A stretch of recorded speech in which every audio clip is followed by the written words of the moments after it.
You're listening to InfoQuench with Jeff. And Amy, a podcast on how to be more efficient. And effective in everyday life. Welcome to InfoQuench, everybody. This is episode 6. Yes, episode 6, where we are going to talk about tidying up books. Tidying up books. It wasn't my favorite part, but before we get into it, though, I just want to thank everyone for listening to our podcast. We were blown away by the the love you guys have been giving us. I mean, almost 100 people listen to it. We're very close, 96 or something like that. 96, people listen 97, to it as of within a week. Within a week, that's awesome. Within a week, so. And we really just started doing it to have fun. You know, we just enjoy doing the podcast and doing something creative together. But the fact that people are actually listening, hey, it's a bonus. Hey, it's total bonus, and it's so fun actually doing this with you, Amy. And I mean, the fact that other people are enjoying it as well, as much as we are, it's fantastic. Yeah, so thanks everybody for listening, and thanks for those who I know we got a lot of direct messages sent to us and emails, and people just letting us know that they appreciate the podcast and the tips. So yeah, thanks for the positive feedback. So we'll be selling t-shirts soon for like $60. So if you're interested, I'm just joking. We're not going to do the merch, not yet anyway. And they will be $60 because we're gonna make money. Yeah, we're just gonna fleece everyone. We're gonna fleece everyone. We're gonna tell you how to get rid of your clothes and then replace them with our expensive t-shirts. We're already off topic. We haven't even. Did you even get to the topic? Yeah, we did. Okay. Books. So right, we were talking about Marie Kondo's KonMari method of tidying up, and she does it by category. We covered clothing. Second category is books. So that's what we're going to talk about today. I'm telling you, I know I just said this earlier, and I probably said it in a previous podcast, but that was my least favorite portion. Actually, that was probably why I didn't want to do it in the first place. I knew that my books would be on the chopping block, like everything is. So I wasn't too happy about it, but I'm happy that I didn't miss any of the books I got rid of. Well, you know, I love books too. I'm not all about getting rid of things. I know. I love books too. I love the smell of old books. I like how they look on the shelf. It's a hard process, I think, for a lot of people. So we're going to go through it step by step. Mm-hmm. And like the clothing, Excuse me. I'm just opening my beer. Continue. Like the clothing. A Sapporo break. It's a Sapporo break. Like the clothing, the books have to be put in one spot. Again, it's to get a good clear picture of the amount you have. So you grab all the books in your house and you put them in one place. And if they're on a shelf, you've got to take them off the shelf. If they're already stacked on the floor, you should move them and restack them. You got to get them down there. You got to get them. You got to see them all. I know it's a lot of work. Books are heavy. I know. We went through it. I'll post a picture. You'll see our stacks of books piled on our floor. Yeah, unbelievable. When you see them in one spot, it really is. And I mean, obviously some people have more books than others, but we're probably middle of the road in terms of what we had to deal with, but there was still a lot to go through.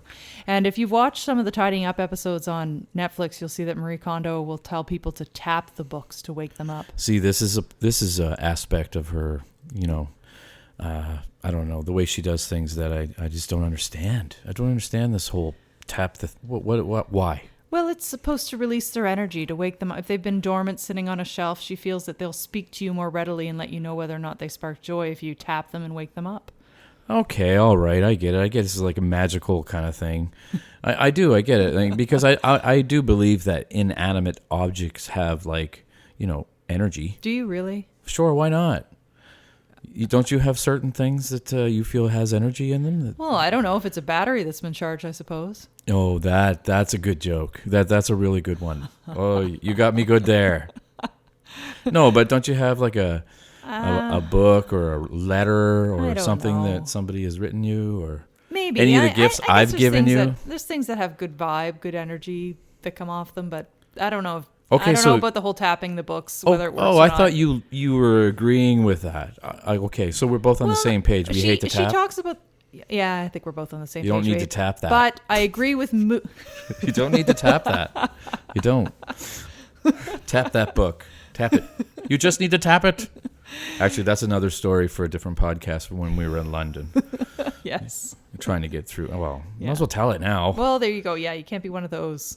inside joke, not elaborate. Okay, all right. So I'm gonna tell you really quickly. We're in London, and it was my first time using the tube pass. Is that what it was called? Yeah, the tube underground, pass? the subway, basically the subway in London. And mine somehow was faulty, or at least I thought it was. And I was, I was trying to like. I think it's the Oyster I was card, maybe? sliding it across rather than, and this Brit was behind me, and he's like, "You just need to tap it." And I'm like, "Oh, okay." And I tapped it, and it didn't work.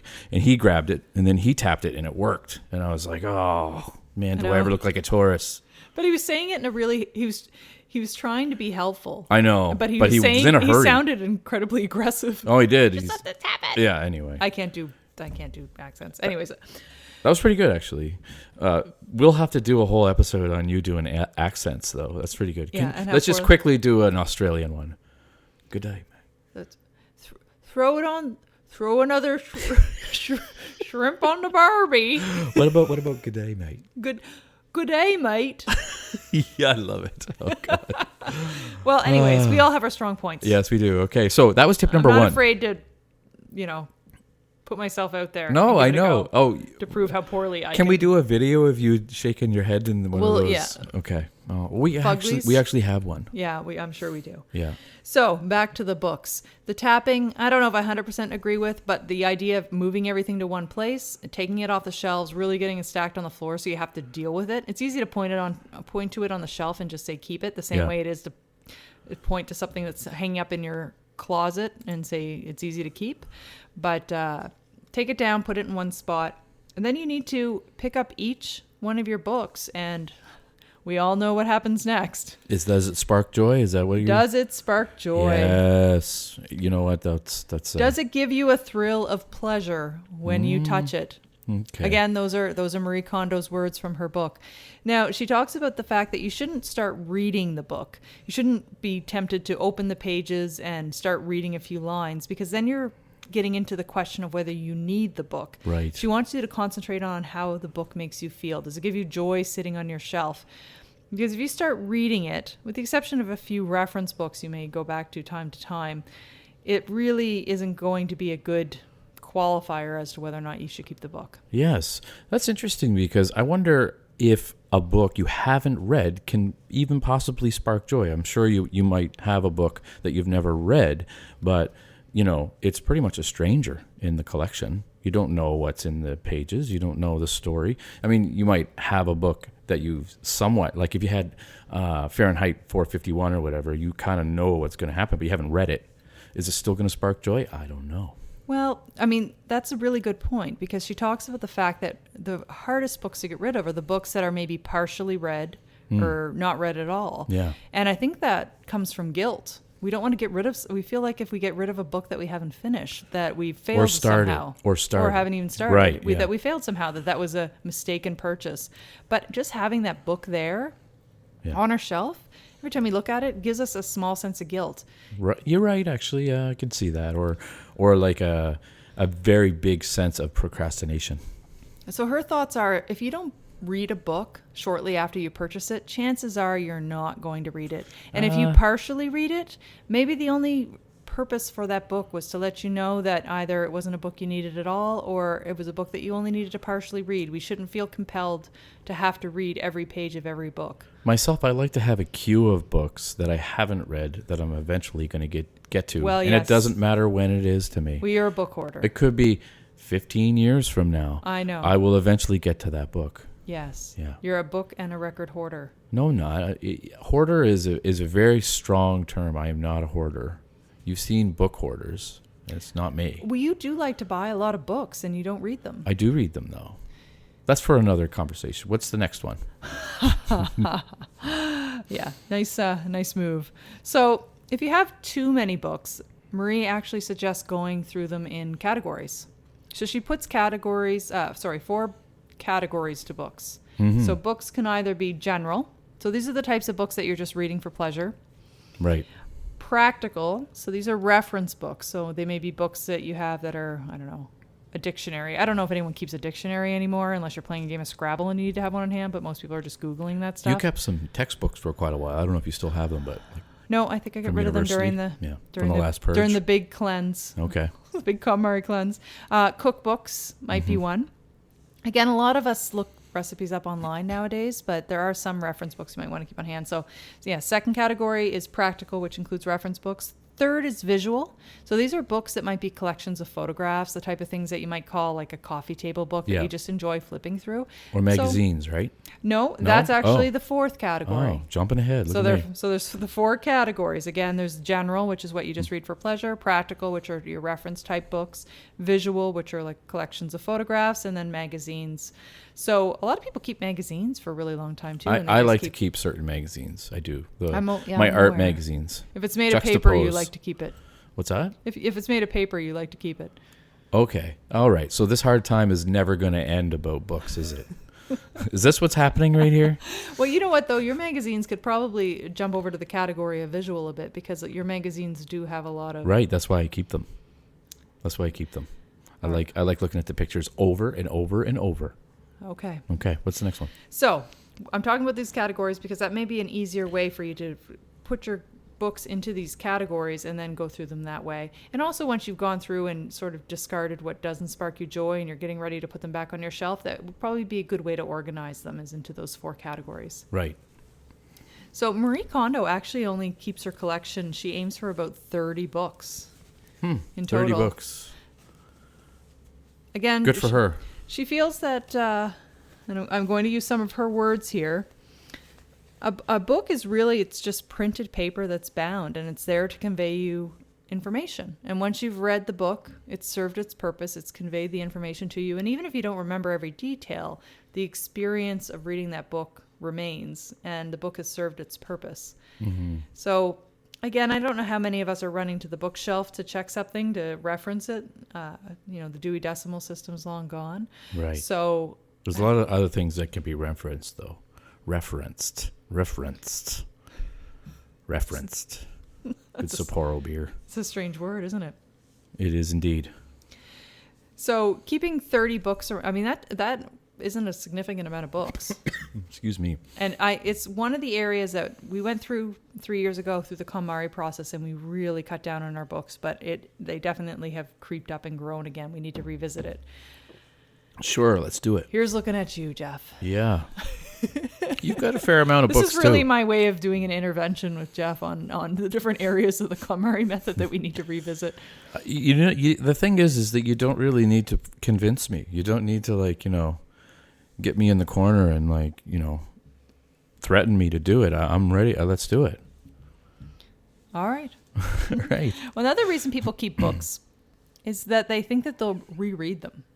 So if you have a favorite book, you have this feeling that you'll reread it, but think to yourself any books you've actually reread. And yeah, if you reread a book, definitely keep it because that book gives you joy. And, Over and over. right. So you'll probably go back to it again. But for the vast majority of us, there's so much great literature coming out constantly. Oh, There's no so much question. out there to devour that why keep rereading the same material over or just hold on to books that take up space in our house because we think we may reread them later on. Yes.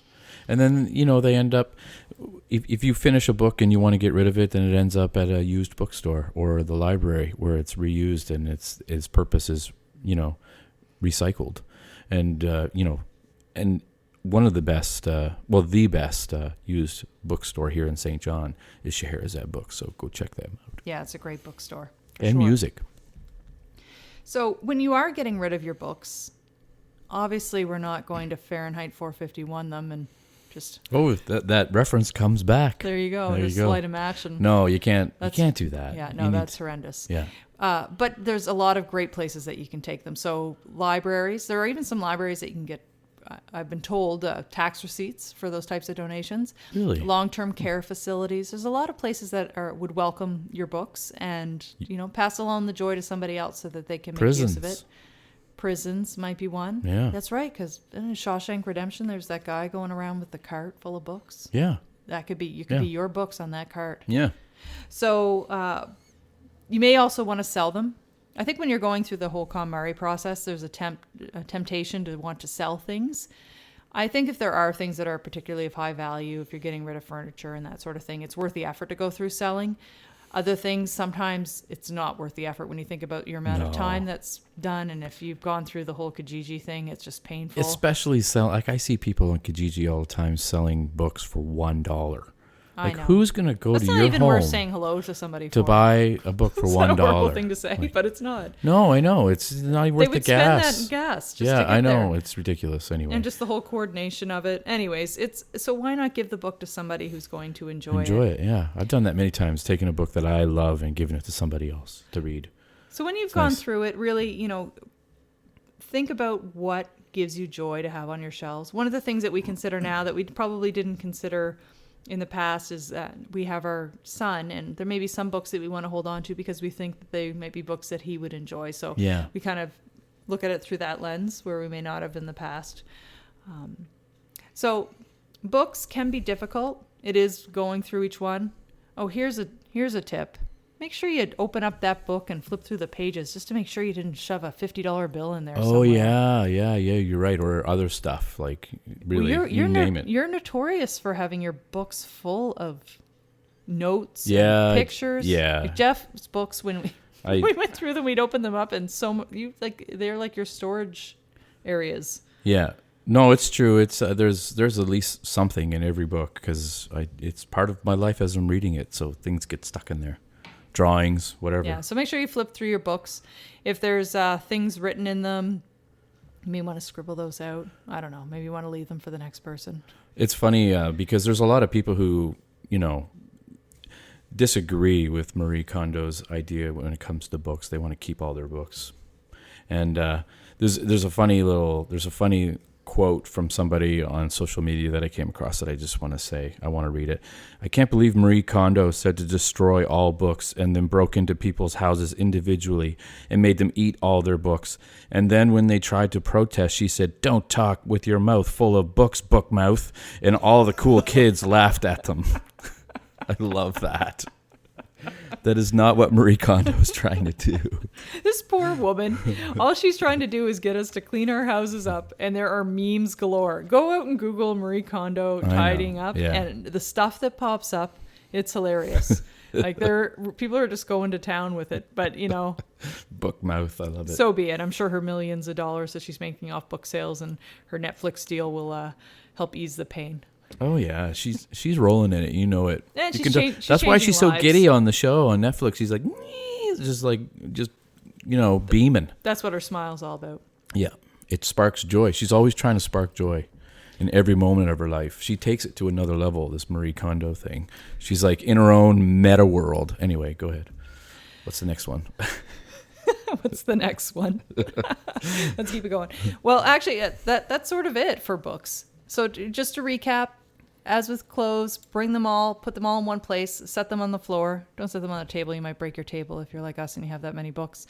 Then pick up each one and just Make sure see it how sparks joy. Yeah, see it. Make sure it sparks joy. Make sure there's nothing hidden within the pages, and then immediately have your pile ready, your box where you're going to donate it. So you can just put it into a donation box, not second guess yourself. Yeah. And move that box out to your trunk. Don't drive around with that in your trunk for 3 months. I've done that. Yeah, I think it happened. I've done that with recycling. We often will have donation bags sitting in our trunk for quite some time, but donate them to some place where someone else is going to get some joy, and then reorganize what you decided to keep. And there's that way everything on your bookshelf is stuff that gives you joy. And remember that when you're bringing new items into your home, as with clothing, think about the space it takes up. I tend to buy a lot of ebooks now. They're really easy to find. They can grab them. I can pick them up off any device. I can go back and reference them easily. You can make notes on them. There's a lot of benefits to ebooks. I know there's a nice... I tried. I can't do it. I like to have a book in my hand. Yeah, well, that's why we balance each other out. Yeah. You can have your... Yep. It is. So, that's a scoop on books. Well, thanks for listening, everybody. And we'll be talking about, on our next episode... completely different, switching gears. We're going to talk about all-inclusive resorts. Yes, we had a little bit of experience at all-inclusive resorts, and we've got some stories we're going to share. And lots of tips. And not that just, there's a lot of usual tips that you get out there. You can Google all-inclusive tips, but we're going to talk about maybe some ones you hadn't thought of, things that work for us. So hopefully you'll find some helpful. And it's, it's been a miserable winter here in Atlantic, Canada. Lots of ice and snow. A lot of people are escaping down south. So hopefully you can find some use in the tips we'll give. Definitely. And thank you so much for listening, everybody, and we'll see you next podcast. Bye-bye. Bye-bye. Thanks so much for listening. And be sure to visit us at infoquench.com to subscribe and find out about future episodes. You can also check out InfoQuench on Facebook, Twitter, and Instagram. Till next time, friends.